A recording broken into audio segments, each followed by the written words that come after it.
नमस्कार दोस्तों, स्वागत है आपका ज्ञान सर एजुकेशन ऐप में। यूपी ट्रिपल एससी के एग्जाम्स के, वनडे एग्जाम्स के, एसएससी एग्जाम्स के, पुलिस एग्जाम के, रेलवे एग्जाम के फ्री इनिशिएटिव आपको इसी चैनल में मिलते रहेंगे। चैनल को सब्सक्राइब जरूर कर लीजिएगा और वीडियो को लाइक और शेयर जरूर कर लीजिएगा।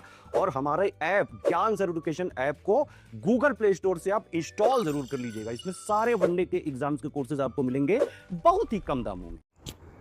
तो दोस्तों, साइंस के एक और लेक्चर में आपका स्वागत है। आज अपने साइंस के दूसरा लेक्चर उसको शुरू करेंगे। कल मैंने पहला लेक्चर दिया था, डिटेल में आपको पढ़ाया था। आई होप आपने देखा होगा उसको, तो प्लीज़ उसको देखिए अगर नहीं देखा है। साइंस में जितना ही मैं अगर आपको करा रहा हूँ ना, ये जो PYQs और 1000 MCQ की प्रैक्टिस टेस्ट वाले जो है वो बस इतना ही साइंस के लिए इनफ रहेगा।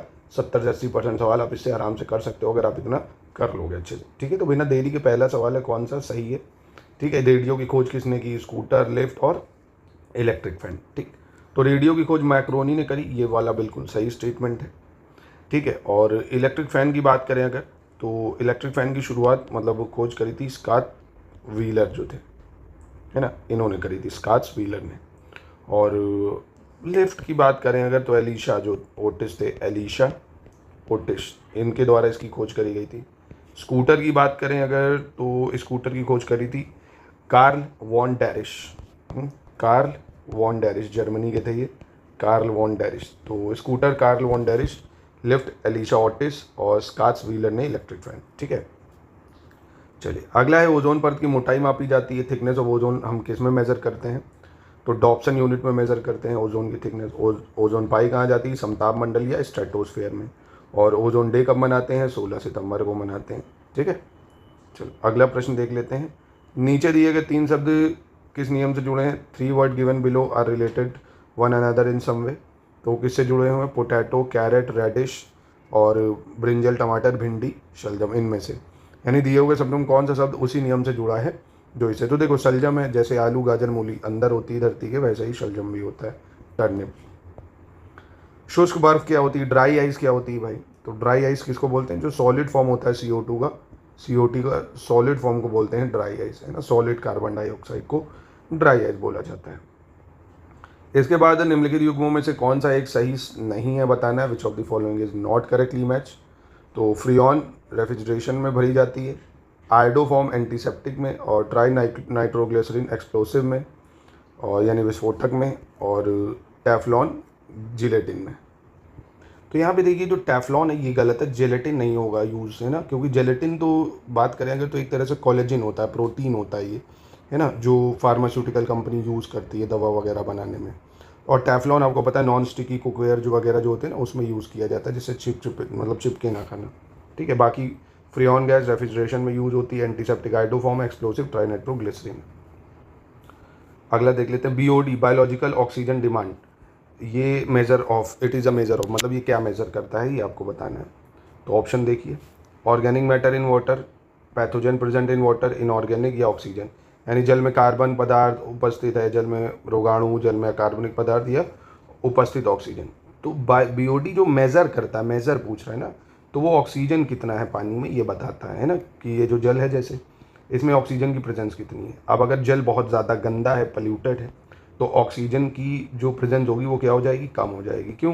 कार्बनिक पदार्थ अगर ज़्यादा होगा, काई वाई जमेगी, तो सन की जो रेज होती हैं वो अंदर ज़्यादा पेनिट्रेट नहीं कर पाती, जिससे पानी में ऑक्सीजन कम घुलता है। और अगर क्लीन वाटर होगा, साफ़ पानी होगा, तो ऑक्सीजन ज़्यादा होगा उसमें। ठीक है, ये याद रखिएगा। मूत्र का रंग पीला किसकी मौजूदगी के कारण होता है? Yellow colour of urine occur due to the presence of.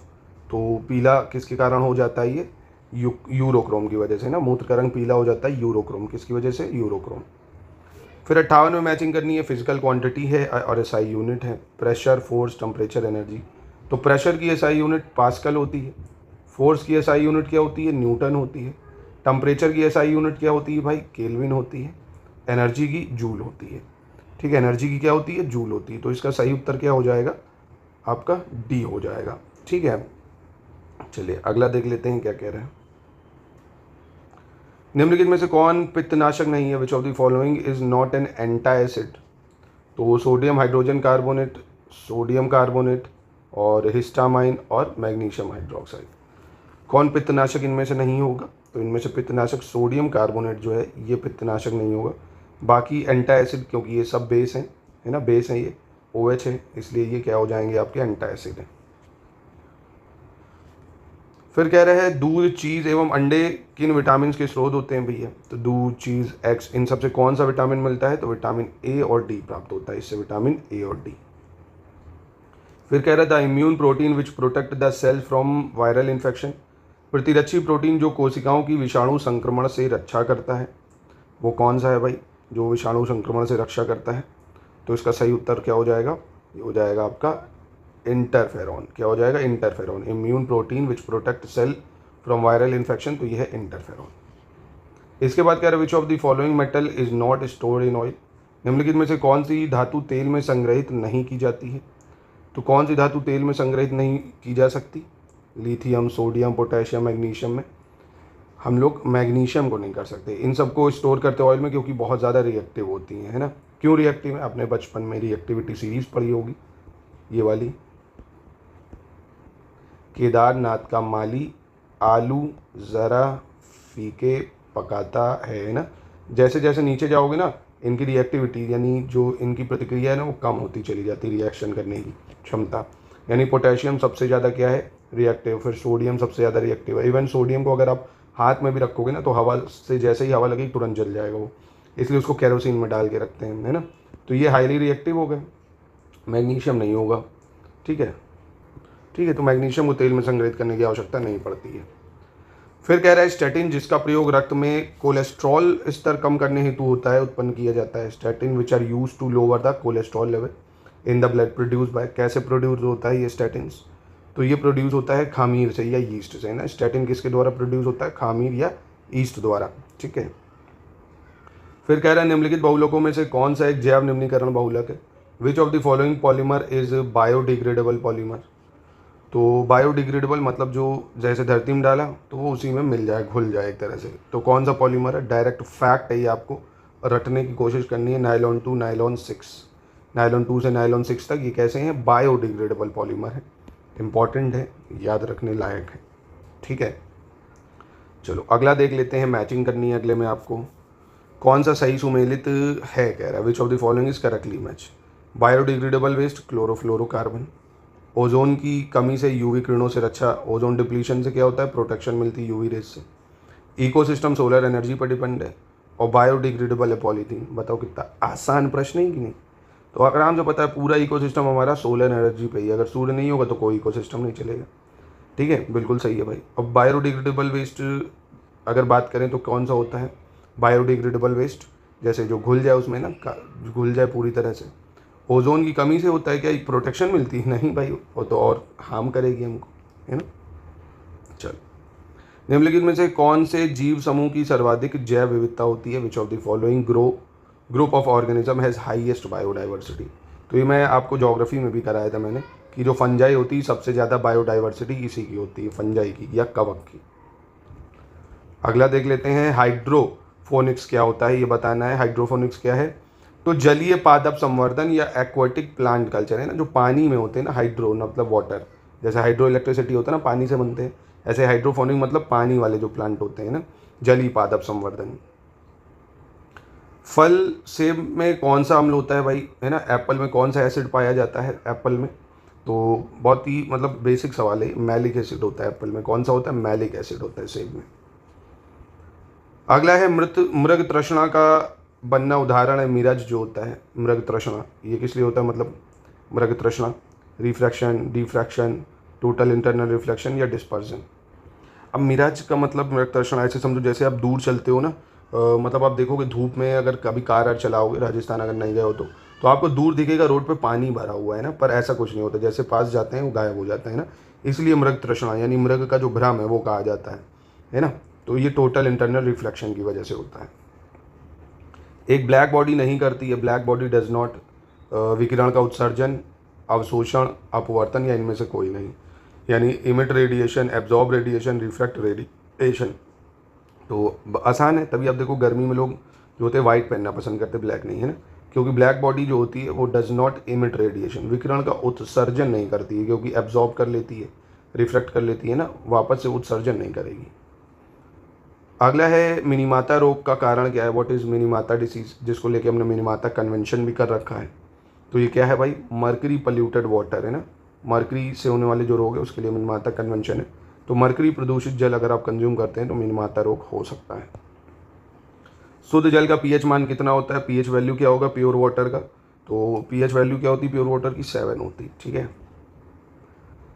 फिर a soap bubble seen under the white light show colour, the phenomena responsible for this, यानी सफ़ेद रोशनी में देखा गया जो साबुन का बुलबुला रंग दिखाई देता है उसके लिए जिम्मेदार घटना क्या है भाई।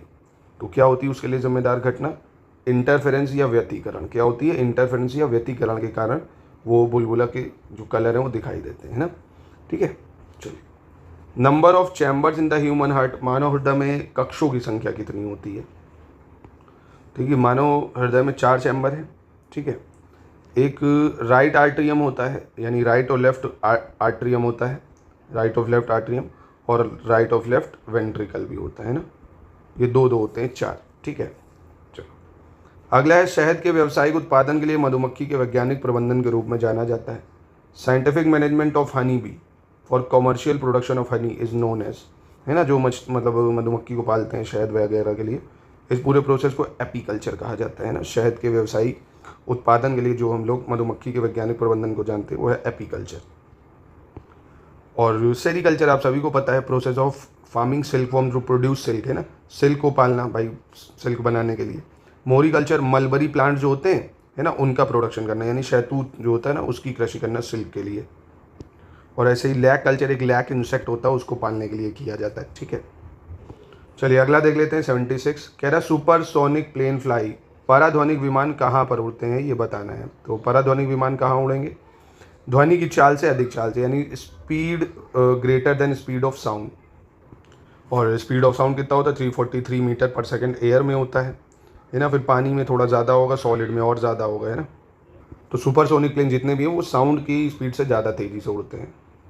इसके बाद क्या है, एवरेज वेट ऑफ प्लेसेंटा, यानी अपरा का औसतम वजन क्या होगा, प्लेसेंटा का औसतम वजन क्या होगा, तो ये हो जाएगा 500 ग्राम। कितना हो जाएगा, 500 ग्राम हो जाएगा, ठीक है। फिर 78 आ रहा है, कह रहा है सॉफ्ट टिक, हार्ड टिक, लाउस और सैंड फ्लाई, ठीक है। इसकी मैचिंग करनी है आपको। सॉफ्ट टिक कौन है भाई, जैसे रिप्लेसिंग फीवर करती है ये सॉफ्ट टिक। हार्ड टिक ये टुलेरीमिया हो जाता है, इसकी वजह से टुलेरेमिया। और लाउस की वजह से एपिडेमिक टाइफस हिंदी इंग्लिश दोनों में एक ही नाम है। और सैंड फ्लाई इसकी वजह से ओरिएंटल शोर, है ना। तो ये थोड़ा मैं इसको टफ की तरफ ज़्यादा झुकाव मानूंगा, है ना। तो देखिए आप ऑब्जर्व कर पा रहे होंगे, कुछ आसान कुछ टफ, है ना, कुछ मॉडरेट, इसी का मिक्सचर करके पेपर बन जाता है भाई। जो आपके लिए टफ सबके लिए टफ, टफ वाला छूटेगा, इजी मॉडरेट होगा, है ना। सारे प्रश्न साइंस के नहीं कर पाओगे पर इतना कर लोगे कि कट ऑफ निकले भाई, है ना। तो इस तरह के प्रश्न भूलोगे तो सभी के लिए कॉमन है भाई, है ना, ये टफ है क्योंकि। तो एक बार देख सकते हो, सॉफ्ट टिक, हार्ड टिक, लाउस और sand fly, option D correct होगा इसका। याद कर सकते हो तो प्लीज़ कर लेना। साधारणतः निम्नलिखित में से कौन सा कारण सीओपीडी का है, which one of the following is the common cause of COPD, ठीक। सीओपीडी है क्या पहले तो ये पता हो आपको। तो क्रॉनिक ऑब्स्ट्रक्टिव पल्मोनरी डिसीज जो होती है वो क्रॉनिक कंस्ट्रक्टिव पेरिकार्डियाटिस, क्या, क्रॉनिक कंस्ट्रक्टिव पेरिकार्डियाटिस, इसकी वजह से होती है, ठीक है। तो वो आपको यहीं पे ही फुल फॉर्म अगर आपको पता होता तो आप बता सकते थे, ठीक है। चलिए अगले प्रश्न पे चले। 80 नंबर, एक स्थिति यानी बीमारी जिसमें ऊपरी त्वचा जो है वो शिश्नमुंड पर पीछे नहीं हट सकती, यानी condition in which four skin is not retracted over the glands. ये कौन सी बीमारी है भाई, है ना, जिसमें जो शिश्नमुंड पर पीछे नहीं हटती है त्वचा। तो इस बीमारी को क्या कहा जाता है, फिमोसिस कहते हैं। इस बीमारी को क्या कहते हैं, फिमोसिस। तो आप ये देख सकते हो, अगर फिमोसिस डिसीज़ है तो ये ऐसे रहता है, ठीक है। और अगर फिमोसिस नहीं है, नॉर्मल है, तो ये जो स्किन होती है ये आराम से पीछे चली जाती है, ठीक है, ठीक है। तो इसको याद रखिएगा। अगला है मानसिक बीमारी के बारे में निम्नलिखित सभी धारणाएं गलत हैं, यानी all of the following are misconception about mental illness. तो कौन सी अवधारणाएं गलत है, मानसिक रोग इलाज योग्य है ना, ये कह रहे हैं, इनमें से गलत कौन है। मेंटल इलनेस इज क्यूरेबल, और विवाह मानसिक बीमारी को ठीक कर सकता है, ये तो और मानसिक कर देता है यार, विवाह से तो दिमाग मानसिक बीमारी और आ जाती है। मानसिक रोग अलौकिक शक्तियों के कारण होता है, और मानसिक रूप से बीमार रोगी खतरनाक होते हैं। तो देखिए यही पूछ रहा था कि कौन सी अवधारणाएं गलत है सिवाय, है ना, तो ये जो है ये ठीक है, बाकी ये तीनों ही अवधारणाएं गलत है भाई, है ना। गर्भनाल किसके द्वारा संरक्षित रहती है, the umbilical cord is protected by. तो यूमिबिलिकल कॉर्ड जो है किसके द्वारा प्रोटेक्ट रहती है, गर्भनाल। तो पहले तो गर्भनाल आपने देखा हो ना, बच्चा जब जन्म लेता है तो इसको कहते हैं ना, कहाँ आपका नाड़ा गाड़ा वहीं पे आपको ज़्यादा प्रेम होता है। तो ये जो होती है ये यूमिबिलिसल कॉर्ड, जो नाड़ा काटा जाता है जब बच्चा जन्म लेता है, तो ये कहाँ प्रोटेक्ट रहता है कह रहा है। तो जो वर्निक्स कैसोसिया है, वर्निक्स कैसोसिया, ये इसको सुरक्षित रहता है रखता है, ठीक है, वर्निक्स कोसेसिया। अब ये वर्निक्स कैसियोसा जो आपको वैक्स क्रीमी दिख रहा है ना, तो क्रीमी वैक्सी वाइट सब्सटेंस होता है जो स्किन को ऐसे कवर करके जो बच्चा होता है ना लगाते हैं, जो इसको प्रोटेक्ट करता है, ठीक है। तो ये होता है, ये कोई अंग नहीं है, ये एक सब्सटेंस होता है एक तरह से, वर्निक्स कैसियोसा। ये देख सकते हो आप ना, ये देखो, ये वर्निक्स कैसियोसा है। तो अब तो याद रहेगा ना, जब भी कोई नवजन्मजात जन्म लेगा तो पूछ लेना डॉक्टर से वर्निक्स कैसियोसा लगाए कि नहीं। घर वाले भी चौंकेंगे, अरे ये तो कुछ ज़्यादा पढ़ा लिखा है। चलेगा, अगला देखते हैं 83 नंबर का, हेलिटोसिस और ग्लोसाइटस, या ग्लोसाइटस ही बोलिए, या जिंजीवाइटिस या चिलियोसिस, ठीक है। क्या होता है ये, इनको आपको बताना होगा, ठीक है। तो इनमें से अगर कुछ नहीं, चिलियोसिस तो आपको पता होगा, क्रैक ऑफ लिप्स है ना, यानी होठों का फटना, ये होता है।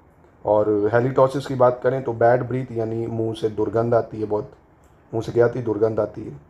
और ग्लोसाइटिस की बात करें, जीभ में सूजन हो जाती है ग्लोसाइटिस की वजह से। और जिंजीवाइटिस से मसूड़ों में जो है वो सूजन हो जाती है, इन्फ्लेमेशन ऑफ गम्स, ठीक है। तो सही है इसका कौन सा वाला, डी ऑप्शन सही हो जाएगा 83 का। अच्छे से इसको लर्न कर लीजिएगा। फिर कह रहा है पोड्रियाटिक मेडिसिन के अंतर्गत डॉक्टर इलाज करता है, under podiatric medicine doctor treat the problems of. तो किसका इलाज करता है डॉक्टर पोड्रियाटिक में, treatment of foot related problem, पैरों के इलाज जितने, पोड्रियाटिक यानी पैर है ना, पैरों से रिलेटेड समस्याओं को सही कर देता है। अगला 85 देख लेते हैं, the test to determine the residual free chlorine in water. पानी में अवशिष्ट मुक्त क्लोरीन का निर्धारण करने के लिए किस परीक्षण को किया जाता है। तो इसके लिए किस परीक्षण को करते हैं, ऑर्थोटल्यूडाइन टेस्ट करा जाता है पहली चीज़, ठीक है, to determine the residual free chlorine in water, ठीक है। ऑर्थोटल्यूडाइन टेस्ट, ऑर्थोटल्यूडाइन टेस्ट ये चेक करेगा कि पानी में अवशिष्ट मुक्त क्लोरीन है कि नहीं, ठीक है।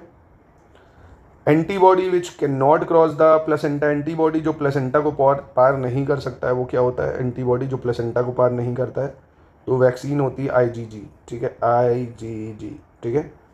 तो ये एंटीबॉडी होती है जो प्लेसेंटा को पार नहीं करती, बाकी ये कर जाती है।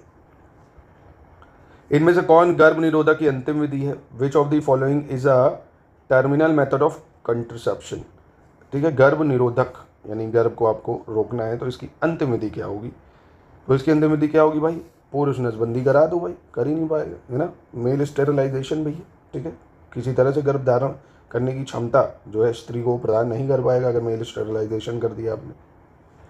फिर मधुमेह एवं रक्तचाप आइसबर्ग घटना का एक अच्छा उदाहरण है। Diabetes mellitus and hypertension is good example of iceberg phenomena. Both are non communicable, यानी दोनों जो रोग हैं वो संक्रमण रोग नहीं है, मतलब फैलते नहीं। अब जैसे मेरी मम्मी को डायबिटीज़ है तो क्या मुझे फैलेगा वो, है ना, संक्रमण होगा उसका क्या, बताइए आप लोग, होगा नहीं होगा भाई, क्यों, क्योंकि संक्रमण रोग ही नहीं है ना। तो दोनों ही संक्रमण रोग नहीं है, बिल्कुल सही है ये, और डायबिटीज़ मेलिटस दोनों, ठीक है, ये उसका एक्सप्लेनेशन भी है, तो ए हो जाएगा, ठीक है। चलिए अगला है, गर्भ के तीसरे तिमाही में कैल्शियम की प्रतिदिन कितनी आवश्यकता होती है, कैल्शियम कितना रिक्वायरमेंट होता है during third trimester of pregnancy, यानी घर जब भी आपकी वाइफ या कोई भी घर में है तो हर तीसरी तिमाही जो लगेगी उसमें कैल्शियम कितना चाहिए होगा आपको, मतलब वाइफ को आपकी 100 mg। याद रखो भैया, कभी पापा वापा बनोगे ही, अधिकारी बनने के बाद बिया विया करिए हो कि ना करिए हो, तब काम आई वो सब आपके, है ना, तो याद रखो भैया इसको। चलो आगे बढ़ते हैं। वैश्विक तापमान बढ़ाने के लिए कौन सी गैस जिम्मेदार है, वैसे तो सारी ही जितनी आपकी क्या बोलते हैं उसको ग्रीन हाउस गैस है वो सारी जिम्मेदार है, पर सबसे ज़्यादा जिम्मेदार कौन सी है, तो सबसे ज़्यादा इसमें गिवन ऑप्शन में तो कार्बन डाइऑक्साइड है। अगर वाटर वेपर देता तो आप उसको चूज़ करोगे, ठीक है, H2 वाटर वेपर, और गिवन ऑप्शन में कार्बन डाइऑक्साइड हो गया। फिर ये रोग है और विटामिन डेफिशिएंसी, ये मैं अभी आपको जब लेक्चर पहला लिया था तभी बताया था, night blindness, beri rickets, anaemia, ठीक। रिकेट्स हड्डी कमज़ोर हो जाना, ये बचपन से सुनते आ रहे हो, कहते थे बच्चों को धूप दिखाओ, है ना, तो सी का 2 यहाँ देख लो, यहाँ दिख रहा है, आसानी से आप टिक कर सकते हो कि सर 91 का सी हो जाएगा। नाइट ब्लाइंडनेस रेटिनॉल यानी विटामिन ए की डेफिशिएंसी से होगा, बेरी विटामिन B1 की डेफिशिएंसी से हो जाएगा, अनीमिया जो है आयरन की कमी से हो जाएगा। अब आपके लिए सवाल है, मुझे आप विटामिन ए का नाम, B1 का नाम, डी का नाम कमेंट बॉक्स में बताइए, कल के लेक्चर में मैंने डिटेल में सारे नाम बताए थे आपको। प्लीज़ इसको बताइए ज़रूर इंटरेस्ट लेके सभी बच्चे, और मुझे पता है आप लोग 10% लोग भी नहीं बताएंगे। तो फिर मैं ये कहूँगा आपको, जो भी समीक्षा अधिकारी इस साल बनना चाहता है वो इसका उत्तर जरूर देगा, नहीं तो उसको पाप लगेगा। तो भैया ज़्यादा से ज़्यादा लोग उत्तर दें, जो भी इस साल समीक्षा अधिकारी बनना चाहता है। वो एक नहीं आता है, अगर आप चाहते हैं आपका दिन अच्छा हो तो 100 लोगों को ये शेयर करें। वैसे ही मैं भी कह रहा हूँ, आप समीक्षा अधिकारी बनना चाहते हो तो बताओ इसका उत्तर। एडीज मच्छर कहाँ पनपते हैं? एडीज मॉस्किटो ब्रीड्स इन, तो साफ पानी में, गंदे प्रदूषित पानी में, कृत्रिम रूप से इकट्ठा किए गए पानी में, या जलाभी वनस्पति युक्त पानी में। तो कहाँ पनपते हैं ये? एडीज मॉस्किटो क्लीन वाटर में, है ना, साफ पानी में पनपते हैं। चलो अगला देख लेते हैं 93। विच of the following is mRNA vaccine? कौन सी इनमें से mRNA वैक्सीन है भैया? कोविडशील्ड, कोवैक्सीन तो ये तो न्यूज़ में थी करंट अफेयर्स में। फाइजर जो थी mRNA वैक्सीन थी। अगला है बच्चों में कॉप्लिक्स स्पॉट किस बीमारी के लक्षण है? Koplik spot are the feature of which disease in children? तो बच्चों में कॉप्लिक स्पॉट किस बीमारी के लक्षण को दर्शाते हैं? ये दर्शाते हैं खसरे को, मेजल्स को, है ना। किसको दर्शाते हैं? खसरे को, ठीक है। कॉप्लिक स्पॉट किस बीमारी के? खसरा के। फिर कह रहे हैं हीमेटोमेलिया कहाँ के रक्तस्राव को दर्शाता है? Which site of bleeding haematomyelia represent, क्या रिप्रेजेंट करता है ये haematomyelia? Bleeding from spinal cord, यानी मेरुरज्जु का रक्तस्राव, है ना। हीमेटोमेलिया कहाँ के रक्तस्राव को दर्शाता है? तो मेरुरज्जु यानी स्पाइनल कॉर्ड के, ठीक है। फेलोपियन ट्यूब के संक्रमण एवं सूजन को इस रूप में जानते हैं, यानी infection and inflammation of fallopian tube is known as. तो इसको किस रूप में जानते हैं भाई? तो ये थोड़ा सा इलीट सवाल कह सकते हो, हट के, है ना। मोस्टली लोग इसको गलत उत्तर दिए होंगे कि फेलोपियन ट्यूब के संक्रमण और सूजन को किस रूप में जानते हैं? तो हम जानते हैं साल्पिंजाइटिस। तो ऐसे सवालों से डरना नहीं है आपको, ठीक है। फिर आता है ब्लड शुगर इंक्रीज होता है, ब्लड प्रेशर इंक्रीज होता है, ब्लड वॉल्यूम और पल्स रेट किसकी वजह से? ये आपको बताना है, कारक उसके, ठीक है। चलो कोई दिक्कत नहीं। तो इंक्रीज ब्लड शुगर से क्या होगा? हाइपरग्लाइसेमिया। क्या होगा? हाइपरग्लाइसेमिया। इंक्रीज ब्लड प्रेशर, ये होगा हाइपरटेंशन भैया। इंक्रीज ब्लड वॉल्यूम, ये हो जाएगा हाइपरवोलीमिया हो जाएगा। और इंक्रीज पल्स रेट, टैकीकार्डिया। क्या हो जाएगा? टैकीकार्डिया। तो 97 का बहुत ही आसान शब्दों में बी उत्तर हो जाएगा। एक बार फिर से चाहे तो देख लो। रक्त में चीनी की मात्रा में अगर वृद्धि होगी आपके तो हाइपरग्लाइसेमिया, रक्तचाप बढ़ेगा अगर ब्लड प्रेशर, हाइपरटेंशन। रक्त की मात्रा में वृद्धि होगी तो हाइपरवोलीमिया, वॉल्यूम बढ़ गया ऐसे समझ लो, वॉल्यूम वोलीमिया ऐसे पढ़ लो, है ना। और उसके बाद बढ़ी हुई पल्स दर से टैकीकार्डिया, ठीक है। चलो तो ये भी आसान है। बढ़ी हुई पल्स दर, पल्स हार्ट रेट मतलब क्या हुआ भाई? पल्स रेट अगर बढ़ेगी, कार्डिया मतलब दिल से होता है ना, कार्डिक अरेस्ट पड़ता है लोगों को, तो लिंक कर सकते हो। अगर नहीं भी आता होगा तो शब्दों से लिंक किया जा सकता था ये, है ना।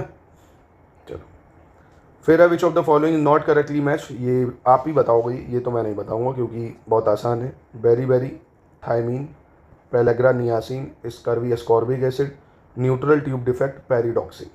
कौन सा सही मैच नहीं कर रहा है? तो बहुत ही आसान था, है ना। न्यूट्रल ट्यूब डिफेक्ट जो बच्चों के गर्भ में, मतलब जब बच्चे रहते हैं तब हो जाता है, ये जेनेटिक होता है, ये प्रेगनेंसी के दौरान। इसका पैरिडॉक्सिन से कोई मतलब नहीं है। चलिए अगला देख लेते हैं। बच्चों में क्रूप रोग अधिक आम है।